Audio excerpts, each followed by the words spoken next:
Hello student, जैसा कि आप सभी को पता है कि हम कौन सा टॉपिक कर रहे हैं लास्ट वीडियो से, एग्रीगेशन ऑफ इनकम। जिसमें क्या होता है कि ऐसे इनकम जो है असेसी की इनकम में ऐड कर दी जाएगी, उसको क्या देना पड़ेगा, टैक्स देना पड़ेगा। तो पहला पॉइंट हमने किया था aggregation of share of income of member from A firm और एन एसोसिएशन ऑफ पर्सन और बॉडी ऑफ इंडिविजुअल। ठीक है, कोई मेंबर है वहाँ से वो इनकम ले लेता है तो वो इसकी इनकम में ऐड कर दी जाएगी। अलग अलग 3 टॉपिक थे, वो अलग अलग सिस्टम था। ठीक है, सेकंड टॉपिक हमने किया aggregation of unexplained cash credit. उसके पास अनएक्सप्लेन्ड क्या है, कैश पड़ा हुआ है, कैश क्रेडिट हो गया है।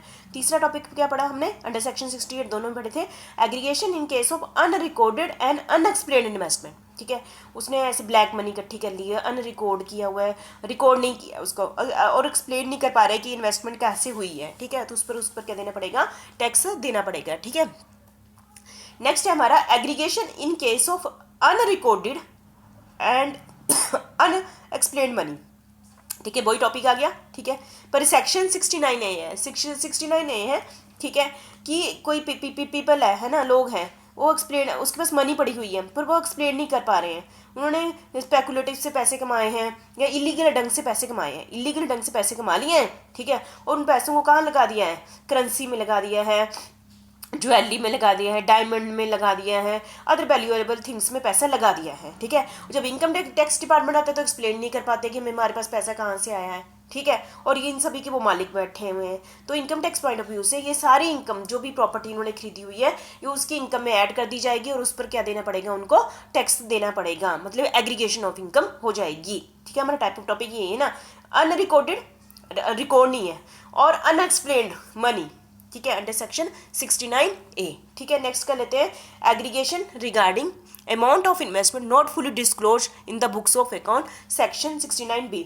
मतलब कि ऐसी इन्वेस्टमेंट है जिसको फुली नहीं डिस्क्लोज किया गया है, फुली डिस्क्लोज नहीं किया, जैसे 5 करोड़ की प्रॉपर्टी है, 1 करोड़ में शो कर दी गई है। ठीक है, और अब मतलब कि दिखा तो दिया, मैंने प्रॉपर्टी ले ली है, मैंने ये चीज़ें ले ली हैं, सब कुछ दिखा दिया, लेकिन उसकी जो इन्वेस्टमेंट है वो कम दिखा दी है। अब वो कोई बोले 4 लाख करोड़ रुपया कहाँ से आया, 5 करोड़ की प्रॉपर्टी आपने 1 लाख रुपया शो कर दिया, 4 करोड़ रुपया कहाँ से आया। ठीक है, तो वो एक्सप्लेन नहीं कर पाता। जब इनकम टैक्स डिपार्टमेंट आ जाते हैं तो उसने एक टाइप से चोरी की है, तो इस टाइप से तब वो जो ये 4 लाख करोड़ रुपये उसने बचाया है और उसने बुक्स में शो नहीं किया है, तो इसको उसकी इनकम में एग्रीगेट कर दी जाएगी और उसने इस पर क्या देना पड़ेगा, उसको टैक्स देना पड़ेगा। ठीक है, क्या टॉपिक था, aggregation regarding amount of investment not fully disclosed in the books of account, section 69B के अकॉर्डिंग। ठीक है, तो आप समझ गए होंगे। नेक्स्ट है aggregation of unexplained expenditure under section 69C। यहाँ पर ये टॉपिक नहीं है कि उसके पास पैसे पड़े हुए हैं, यहाँ पर ये भी टॉपिक नहीं है कि उसके पास कोई इन्वेस्टमेंट पड़ी हुई है, यहाँ पर ये है कि वो एक्सपेंडिचर करते जा रहे हैं, बड़े खर्चे कर रहे हैं, है ना, बहुत सारे खर्चे कर दिए हैं, लेकिन यदि कोई इनकम टैक्स डिपार्टमेंट वाले उसके पास आ गए तो उससे पूछते हैं कि जो तुम्हें इतने खर्चे कर रहे हो ये पैसे कहाँ से आए, वो बता ही नहीं पा रहा है कि मुझे पैसे कहाँ से आए हैं। जब वो ऐसे खर्चे करते जा रहा है और उसको नहीं बता रहे, तो जो खर्चे उसने किए हैं वो क्या मानी जाएगी, उसकी इनकम मानी जाएगी, तो वो उसकी एज एसएससी उसकी इनकम में ऐड कर दी जाएगी, एग्रीगेट कर दी जाएगी, उस पर उसको क्या देना पड़ेगा, टैक्स देना पड़ेगा। ठीक है, तो मुझे लगता है असेसिंग ऑफिसर मतलब कि ये सारे पॉइंट्स ध्यान में रखेगा। देखो इनकम टैक्स डिपार्टमेंट का कितना काम है। ठीक है, ये सारे टॉपिक बहुत ही इंपॉर्टेंट है, पेपर के लिए बहुत ही इंपॉर्टेंट है। इसको आप सिंपल मत समझना कि ये बहुत ही ईजी टॉपिक है। ये चैप्टर 2 ही टॉपिक है, क्लबिंग एंड एग्रीगेशन, ये बहुत ही इंपॉर्टेंट टॉपिक है। ठीक है, इसी चैप्टर का लास्ट पॉइंट भी और इसी क्वेश्चन का एग्रीगेशन का last topic, aggregation in case of amount borrowed और repaid on under section 69D। ठीक है,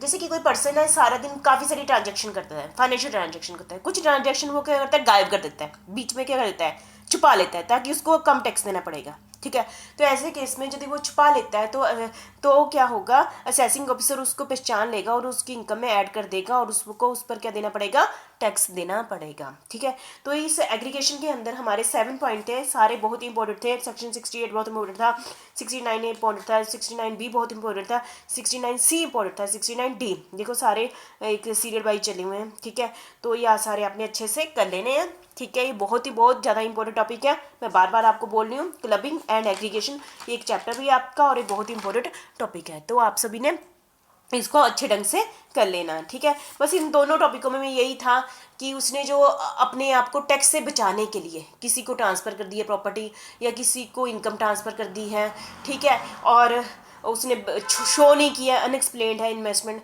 चोरी कर ली है, तो सारी उसकी इनकम में ऐड कर दी जाएगी एसएससी की, और उसने उस पर क्या देना पड़ेगा, उसको टैक्स देना पड़ेगा। यही टॉपिक था, ठीक है। Thank you very much. इसी के साथ ये चैप्टर खत्म होता है, aggregation and clubbing of income.